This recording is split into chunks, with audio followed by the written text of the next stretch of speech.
We're going to talk about how you take an N64 controller. It's been well used.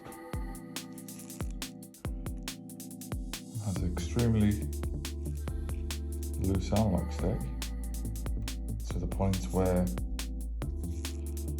it's unplayable, where you would traditionally hold up on the analog and your character would walk as opposed to running. So we're going to talk about going from this to one I've already restored.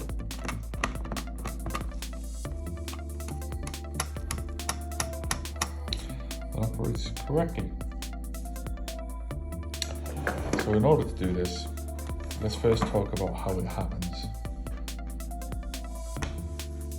Inside the joystick construction,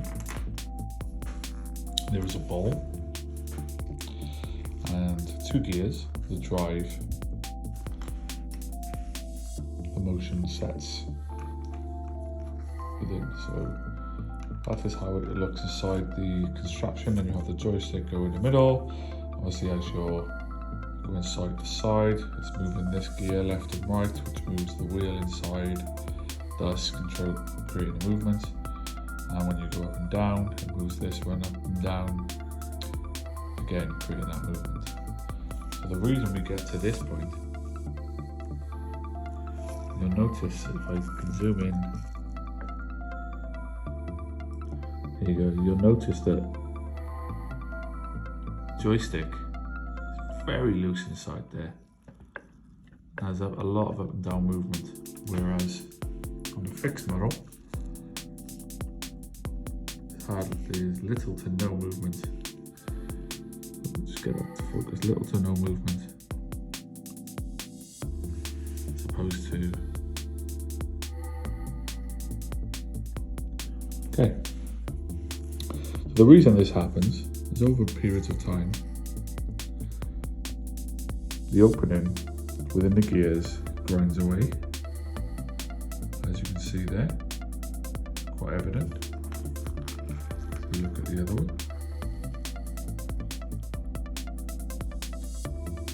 you can quite clearly see how much of that is grinded away over many years and many hours of playtime. Equally, the bowl itself grinds, which is what all this dust is you see in here. Grinds a lot of the plastic away, which causes the stick to drop. It's caused it to drop, so you get a lot of that movement. Move that away. So today we're going to be using a kit, a repair kit, which comes with a replacement bowl, which, if the light and camera can capture it correctly, you'll see there's a lot more meat in there than the previous bowl, and two brand new gears. That one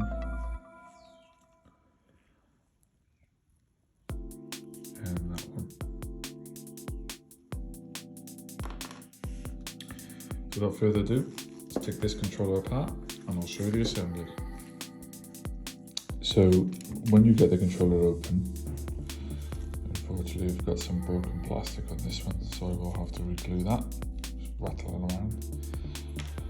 When you get it open, it's a very simple process. This is the selection in which we will be removing. Now looking at this doesn't look like it's an OEM part, and to me, I think this has been replaced with a cheap unit.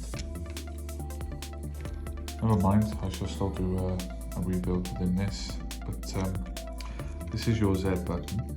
It's very simple, held in by the two clips you see either side, and we'll just lift away. You will need to disconnect this from the main board, but I wouldn't advise pulling on the wires. By pulling on the wires, you risk potentially breaking the connection. So you carefully want to pry up as so, and it'll come straight out. Then we'll remove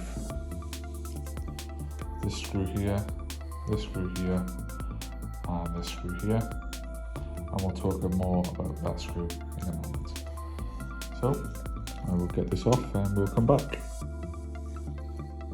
So now we are left with the faulty stick unit from the blue controller. This is a very simple design, so it is under tension with a spring. So once you undo that spring, that screw just there, you then have two clips on the top. Just gently pry them open and it will come apart. So I'll show you that in just a moment. So we're back. Obviously the pieces come off the top there, and my assumptions were actually correct. You can see that somebody has replaced some parts in here before, but there's no Nintendo markings on the main board here at the top, so I can only assume that this is a third-party unit. So this is how it will always come off. So you will always have the biggest piece. There's a big gear and a small gear. And when I say big and small, what I mean by that is we take the replacement pieces. You can notice that the curve on this one is small, and the curve on this one is much bigger. So when I refer to the big and small gears, this is what I mean, okay?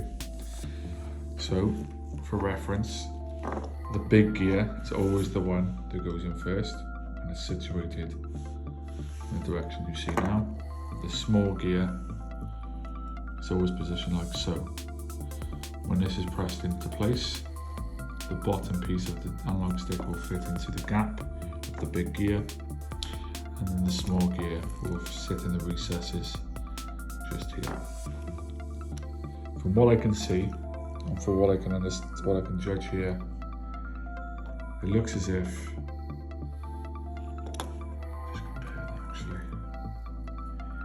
look at the gap there in the big gear to the replacement gear.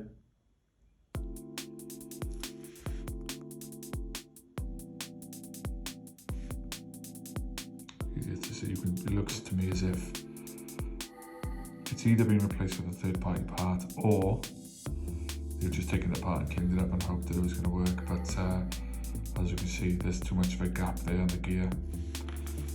Probably the same for the small gear, and obviously there would have been a section of the ball completely worn away. So let's get to work. So having now removed the circuit board, which has the two sensors from the wheels, that's how it detects the movement. So those wheels are moved by the gears. Those wheels are then, movements are picked up in those sensors, and then that gives you the movement within the game.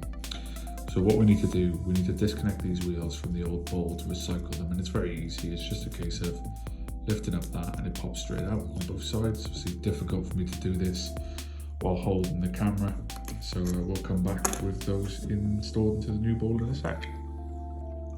Okay, so the cogs are now installed into the new ball. Probably wondering why the ball is looking rather dirty. I assure you it's not dirt. The kit that I've purchased comes with a graphite lubricating powder.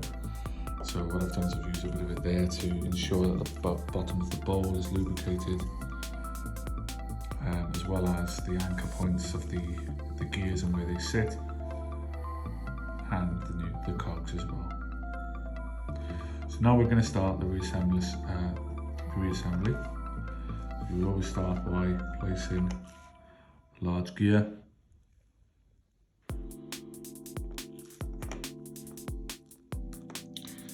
into position. Isn't it? Would help if I used the new gear, wouldn't it?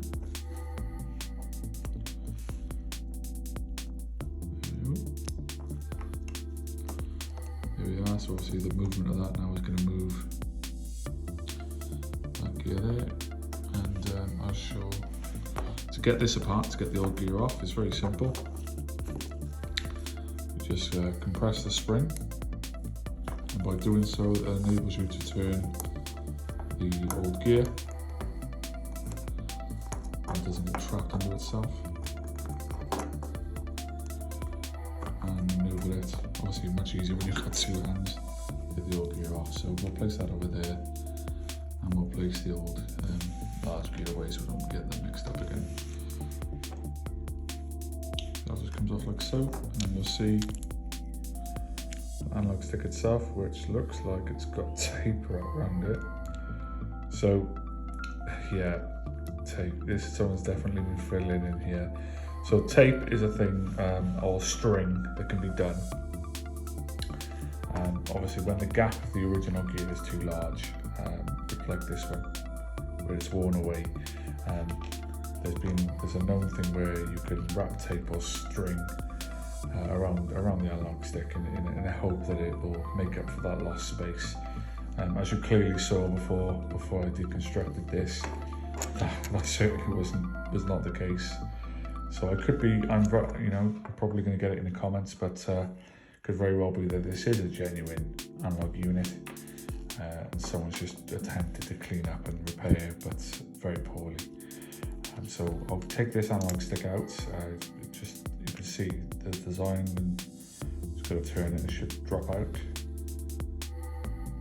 There we are. The analog stick is actually always reusable. It's a much harder plastic than the ball, so it's this that actually the bottom of this actually wears away the ball, and the constant movement of the stick that grinds away at the gears. So I'm just going to remove this tape, and then I will show you the reassembled section with the new gear on. Be right back. Okay. So the new replacement ball with the big gear has been replaced into the housing unit, and as you will see, probably easier to zoom, you've got the one cog along the top, which will connect to, wrong way around. When the new board goes back in, you can see obviously the disc will slide into the sections. So I'll just do that now.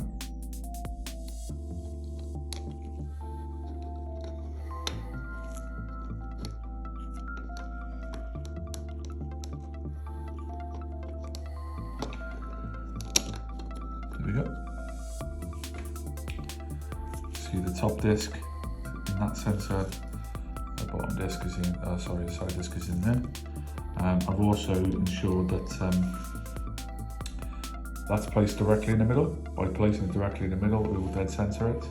And I've also ensured that it's got the lubricating carbon dust in there as well. Moving on to the top of the device, as you'll see, I've now reinstalled the new smaller gear, and I've also given it some lubrication there as well, and removed that silly bit of tape, as you see over there.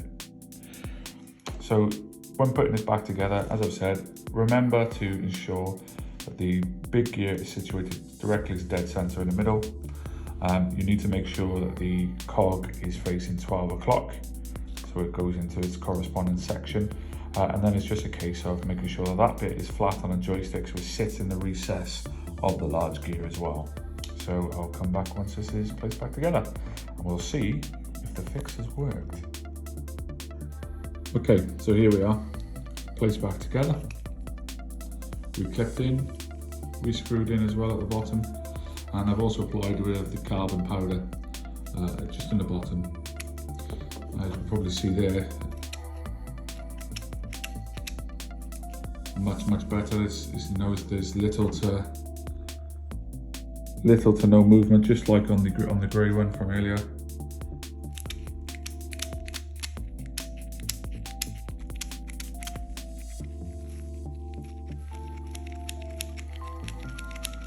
Nice free movement. Always returning dead center back to where it should be.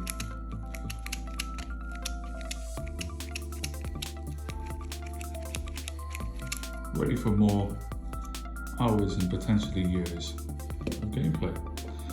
So there we are. I would say that is a big thumbs up to the repair.